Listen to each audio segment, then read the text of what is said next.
ইমামুল আম্বিয়া রাসূল পাক সাল্লাল্লাহু তাআলা আলাইহি ওয়াসাল্লাম তোমাকে আমাকে আমাদেরকে প্রত্যেক মানুষকে প্রত্যেকটা মানবজাতিকে বলেছেন তোমরা ইত্তাকু তোমরা ভয় করো আজ-জুলুমা জুলুমকে ফাইন্না জুলমা নিশ্চয় জুলুম অত্যাচার যালামাতুন অন্ধকার হবে ইয়াউমাল কিয়ামা কিয়ামতের দিন।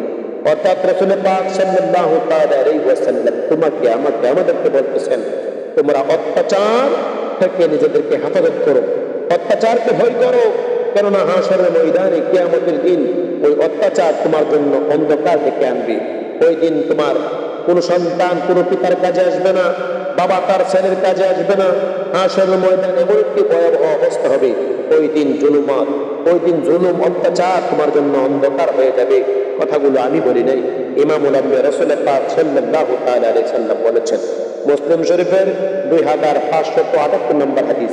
ইমামুল আম্বিয়া রাসূল পাক সাল্লাল্লাহু তাআলা আলাইহি ওয়াসাল্লাম তোমাকে আমাকে আমাদেরকে সতর্ক করেছেন তোমরা অত্যাচার করবা না, তোমরা অবিচার করবা না, তোমরা কোনো মানুষের প্রতি জুলুম করবা না। আল্লাহ পাক রব্বুল আলামিনের হাদিস, আল্লাহ পাক রব্বুল আলামিনের হাবিব আপনাকে আমাকে হাদিসে যেই বার্তা দিয়েছেন, যেই সতর্ক বার্তা দিয়েছে, আমরা যদি ওই সতর্ক বার্তা মেনে চলি তাহলে আপনার দ্বারা আমার দ্বারা কখনো কোনো অন্যায় হবে না, কখনো কোনো পাপ হবে না। একটি জিনিস আপনাকে খেয়াল রাখতে হবে, আপনি যদি কোনো পাপের জন্মদাতা হন, কিয়ামত পর্যন্ত ওই পাপের একটা অংশ আপনার কবরে পৌঁছতে থাকবে। হযরত আদম আলাইহিস সালামের সন্তান হাবিল এবং কাবিল হাবিলকে হত্যা করেছিল।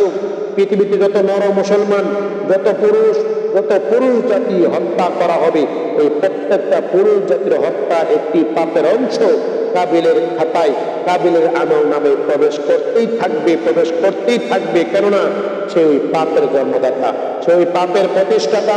এই জন্য আমি বলতে চাই, আমরা যারা এই পৃথিবীতে আসছি কয়েক দিনের দুনিয়া, এই দুনিয়া থেকে আমরা বিদায় হয়ে যাব। আমরা যেন পাপ না করি, আমরা যেন অন্যায় না করি, এই জিনিসটা আমাদেরকে খেয়াল রাখতে হবে, নবীজির তরিকা মোতাবেক চলতে হবে। আল্লাহু